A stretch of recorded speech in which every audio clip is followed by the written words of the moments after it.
감사합니다. 자, 오늘 모세에 대해서 보는데 한편된 사이에 모세잖아요. 7번째입니다. 모세가 구스 여인을 취했을 때. 모세가 연애를 했어요. 아프리카 여자가 매력적이었나 봐. 그래갖고 구스 여인을 취했습니다. 그랬을 때 하나님이 그 사실에 대해서 어떻게 판단하셨느냐가 참 중요하단 말이에요. 1번, 구스 여인을 취하니 누이 미리암과 아론이 모세를 비방합니다. 성경을 읽읍시다.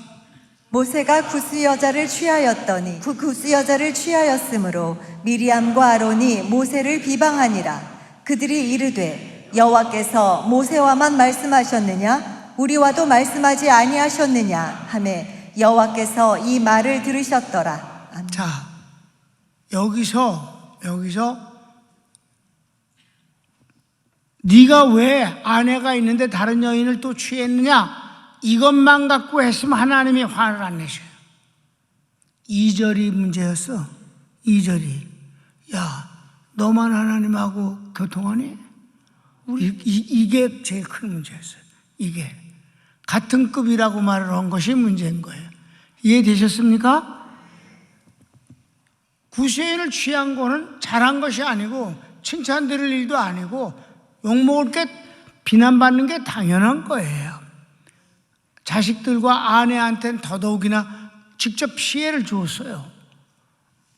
그리고 남들이 봤을 때 지도자의 입장에서 존경을 받는 데 있어서 방해가 되는 것은 분명 요인이 되겠죠? 아무래도? 그런데 그걸 갖고 얘기한 게 아니라 너만 하나님하고 통하니, 이 2절 때문에 박살난 거야. 아셨습니까? 급이 같다고 생각한 데 대해서. 그래서 하나님이 뭐라고 응답을 하시는가? 2번, 하나님께서 모세와 아론, 미리암을 불러 나는 다른 선지자와는 환상이나 꿈으로 말하려니와 모세와는 대면하여 말하는 내 집의 충성자다라고 말하십니다. 하나님께서 모세의 편임을 확인시키고 떠나십니다. 여기서 하나님이 모세 편을 들으셨다. 그러면서 너희들에게 내가 응답을 주었고, 그리고 네 은혜를 준 것도 사실이지만 급이 달라. 너에게는 환상과 꿈으로 해줬지만 모세는 얼굴과 얼굴을 나하고 마주대하면서 한다. 민수기서 12장 4절부터 9절까지 읽읍시다. 여호와께서 갑자기 모세와 아론과 미리암에게 이르시되 너희 세 사람은 회막으로 나아오라 하시니 그 세 사람이 나아가매 여호와께서 구름 기둥 가운데로부터 강림하사 장막문에 서시고 아론과 미리암을 부르시는지라. 그 두 사람이 나아가매 이르시되 내 말을 들으라. 너희 중에 선지자가 있으면 나 여호와가 환상으로 나를 그에게 알리기도 하고 꿈으로 그와 말하기도 하거니와 내 종 모세와는 그렇지 아니하니 그는 내 온 집에 충성함이라. 그와는 내가 대면하여 명백히 말하고 은밀한 말로 하지 아니하며 그는 또 여호와의 형상을 보거늘 너희가 어찌하여 내 종 모세 비방하기를 두려워하지 아니하느냐. 여호와께서 그들을 향하여 진노하시고 떠나시네. 아멘. 그랬다 이 말이야. 여기서 하나님이 구스 여인을 취한 것에 대해서는 언급도 안 하신다 이 말입니다. 나는 그 점이 굉장히 아주 중요하게 생각했어요.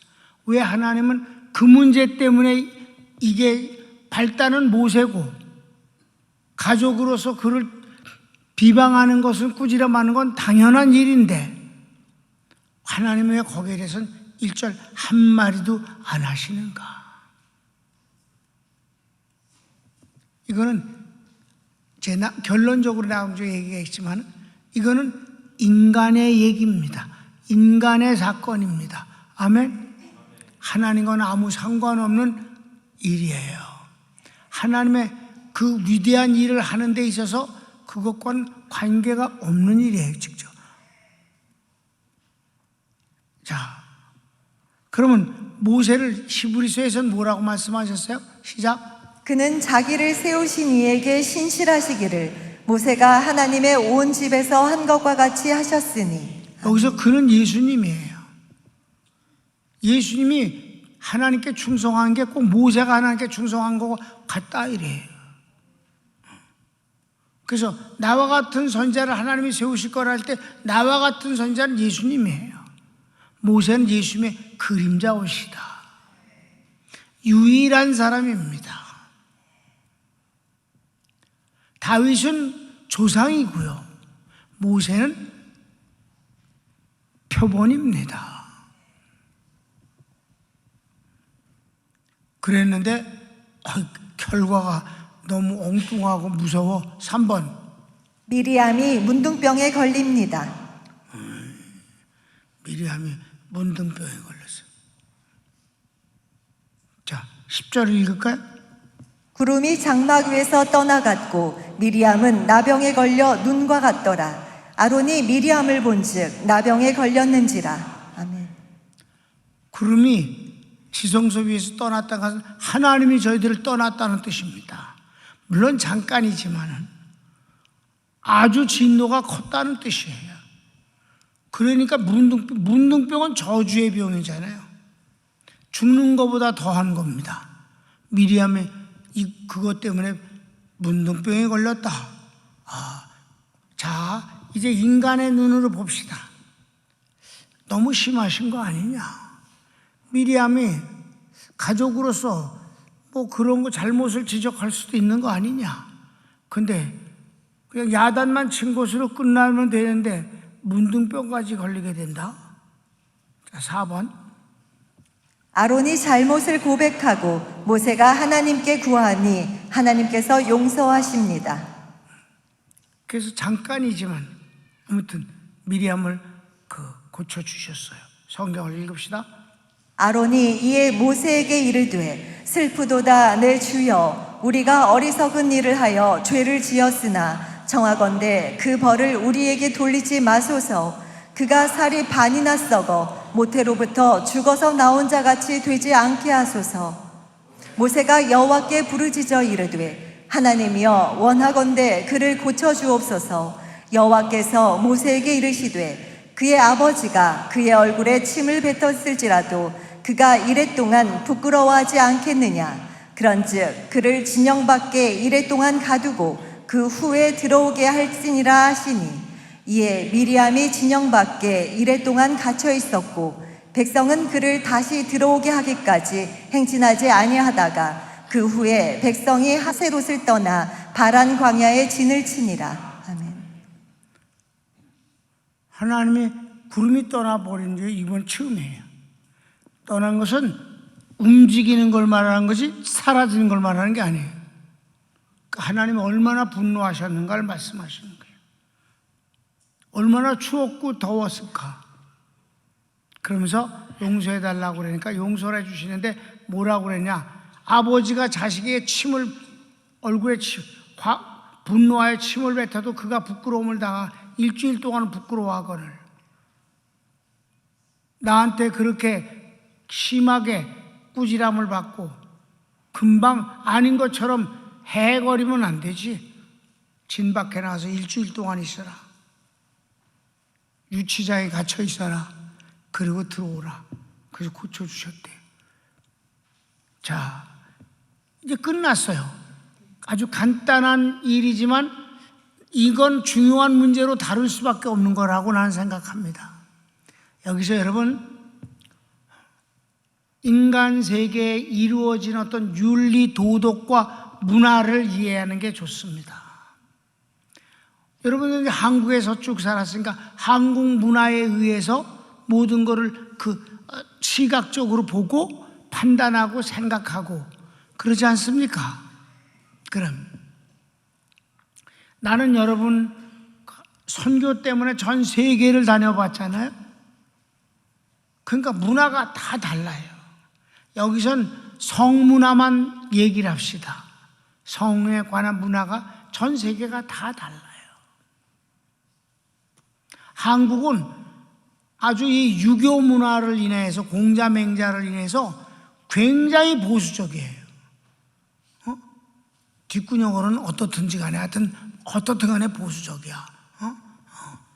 이혼율은 세계적으로 지금 기록을 계속해서 한국이 갱신하고 있습니다. 이혼. 일본 같은 경우는 보면은 아주 가까운 나라인데 너무 달라요. 우리나라하고는 달라요. 일본은 뭐랄까, 두 가지만 얘기할게. 일본 성문화를. 한국은 몸을 파는 사람을 아주 사람같이 보지 않아요.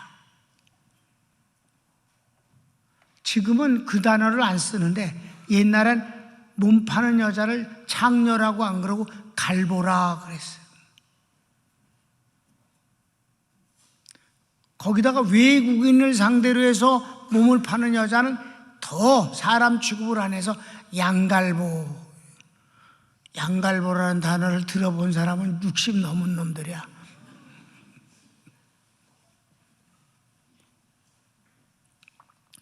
그래서 그 직업을 그런 삶을 산 사람들은 지금 한국에서 안 살아요. 다 외국으로 나가 있어요. 그래서 부끄럽게 살고 숨어 삽니다. 일본은 어떨까? 일본은 2차 대전이 끝나고 미군이 주둔하면서 미군을 상대로 한 장녀들에 의해서 돈을 벌었다 해서 그들을 애국자로 대우합니다. 그들이 늙었을 때도 국가가 사회적으로 그들을 도와줘요. 그래서 집단 생활을 하면서 그들이 마땅히 해야 할 일들을 하게 합니다. 특별히 그네들이 청소년들의 성교육을 담당한다는 건 참으로 아이러니컬합니다. 난 처음에 깜짝 놀라서 그 얘기를 듣고, 그리고 아주 대우를 해줘요. 당신들이 국가를 위해서 일 많이 했다. 원자탄 이후 완전히 망해버린 일본을 일으키는데 당신들이 참 귀한 일을 했다. 한국하고 너무 다르죠? 한국은 양갈보, 사람도 아니야. 일본은 애국자야. 또 하나, 일본은 남자가 정년 퇴직을 하면 거의 정확하게 50% 정도가 이혼을 합니다.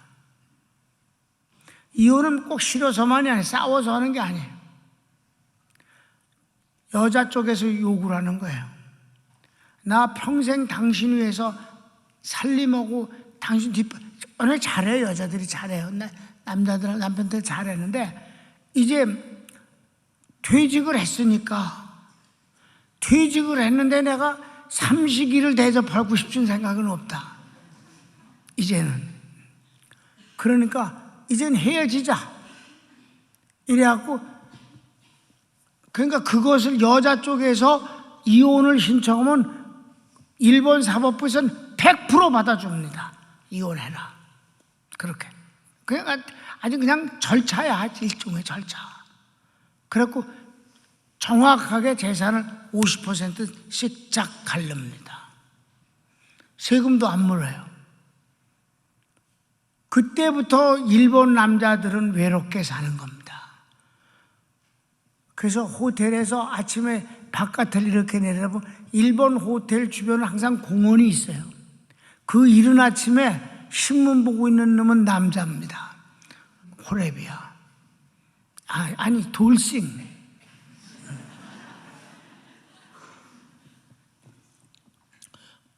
(50%가) 일본은 그래요. 그러고 이제 그냥 각자 사는 거예요. 그때부터 여자는 완전히 자유인이야. 그 대신 자식들이 결혼을 하지 못하게 해요. 결혼하면 어떻게 해? 새 남자한테 재산이 또 가잖아. 자기네들이 물려받을 게 없어질까 봐 결혼하지 못하게 해요. 자유롭게 살아라. 남자를 만나든 만나든. 그건 자유야. 일본은 아주 이 문화센터가 어디든지 많아. 그러니까 그런 데 가서 자기 취미 생활하고 다 그 살아요. 남은 여생을 다 달라. 어떤 곳은 이슬람은 여자를 4명까지 얻는 것이 그냥 율법화돼 있고 합법화돼 있어. 거기에 비하면 또 반대도 있어. 여자가 여러 명의 남자를 데리고 살 수도 있는 그런 일처 다부제의 나라도 있어요. 뭐 작은 나라긴 하지만 히말라야 산맥 그쪽에 보면 그런 나라도 있습니다. 그러니까 여기서 여러분이 내 눈이 우리 문화가 영원한 진리이고 영원한 가치고 가장 좋고 옳은 것이다라고 착각하지 말라는 거예요. 아멘? 이쯤 이제 여러분이 이해가 됐을 줄로 알아요. 그러면 이제 여기서 하나님께서 이런 모세를 갖고 비방한 것에서 이토록 문둥병까지 걸리게 하시면서 분노를 하신 게 왜 그랬을까 하는 거예요. 내가 거기 결론을 썼으니까 같이 읽읍시다. 시작. 모세가 구스 여인을 취한 것은 윤리적으로 비난받아 마땅합니다. 모세의 가족이며 윗사람으로 아론과 미리암이 자신들의 판단을 말할 수 있다고 생각해서 비난했으나 하나님께서는 모세를 다른 선지자들과도 비교할 수 없는 하나님의 충성된 자라고 하십니다. 모세가 한 가족의 동생이 아니고 이스라엘 민족의 지도자로서 횃불 언약을 성취시키는 하나님의 사람입니다. 그리고 오직 한 사람입니다. 그 권위에 도전하지 말라는 것입니다. 윤리보다 위에 있는 가치입니다. 이 일 이후 미리암과 아론의 생애 중 하나님께나 모세에게 불순종하는 모습이 없었습니다. 모세가 하나님과 한편된 사이인 것이 확인되는 객관적인 현상은 하나님께서 모세 편인 모습입니다. 우리가 공부하는 게 뭐예요? 주님과 한편된 사이입니다. 윤리나 도덕을 무시하는 건 아니지만 하나님이 가치로서 판단하는 위는 윤리 도덕 따위는 더 미치고 하나님의 뜻을 행하는 것이 가장 위다. 아멘. 인간 사이의 일은 그렇게 중요하지 않다는 것이 아니라 하나님의 뜻을 행하는 것에 비하면 그건 아무것도 아니다라는 것이. 믿으시면 아멘. 그리고 결론은 항상 똑같은데 주님과 한편된 사이라는 것이 아주 중요한데 말이에요. 주님 편에 쓴 사람은 많아요.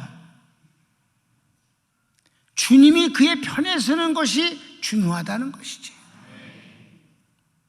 이 얘기를 난 여러 번 합니다. 우리 교회는 주님이 우리 편에 선 한편된 사이입니다. 팬데믹 때 여러 가지 희생과 박해를 받으면서 예배를 드린 교회가 몇몇 있습니다. 우리 교회하고 다른 건 뭘까요? 그 교회는 6월이라는 놀라운 응답이 없었고 그냥 주님 편에서 그 일을 했어요. 우리 교회는 하나님이 우리 편이라 6월의 복을 주셨다는 것입니다. 어떤 후유증도 합병증도 없었습니다. 그렇게 예배를 드렸던 교회가 아직도 그 상처가 있어서 예배 드리는데 편이 갈라서 눈을 헐기고 있다 이 말입니다. 일이 끝났는데도 불구하고 이 문제를 갖고 눈을 헐기고 있어서 골치가 아프다는 거예요.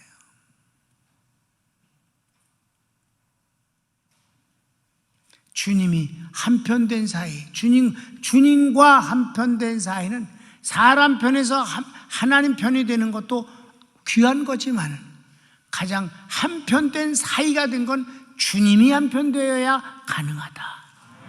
여기서 미리암과 아론은 주님이 그의 편되지 않으셨다. 모세에게 하나님의 한편된 것을 확인해 준 아주 극단적인 현상이다. 모세가 잘한 것이 아닌데도 불구하고 발달은 모세가 만들었잖아. 그런데도 불구하고 결과는 너무 다른 쪽으로 가더라. 윤리 도덕이 무시될 것은 아니지만 하나님의 뜻을 행하는 것에 비하면 그건 개뿔이다. 하나님 편에선 그러시다는 거예요. 아멘. 나라마다 민족마다 사회마다 그 성문화가 너무너무 다르다. 우리 쪽에서 보면 아주 망측한 놈들이라고 생각해도 그네들은 자연스럽게 그렇게 수천 년을 살아왔고 지금도 살고 있다 이 말이에요. 그걸 가지고 그 잣대를 갖고 뭐든지 들이대서야 되겠느냐 이 말이에요. 그러니까 우리는 그저 하나님의 뜻을 순종할 뿐이다. 그 대신 우리가 속해 있는 이 사회와 그리고 이 문화에 우리는 또 어울리는 삶을 살아가면 되는 거지. 손을 모으세요.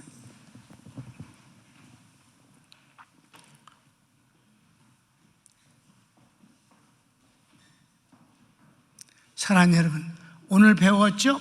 하나님의 뜻이 제일 귀한 것입니다. 인본주의, 그래서 인본주의는 개뿔이라고 말하는 것입니다. 내가 신본주의입니다. 그것을 좀 더 구체적으로 말하면 뭡니까? 하나님 제일 우선 중심주의입니다. 여러분은 어떠한 상황에 있든지 주님 편 되기를 바랍니다. 그리고 그 주님 편 된 것이 그냥 감정이나 상황에서 뭘 얻기 위해서가 아니라 주님을 사랑해서 주님 편이 되기를 바랍니다. 제일 소중한 건 사랑입니다. 다시 주여 한 번으로 기도할까요? 주여.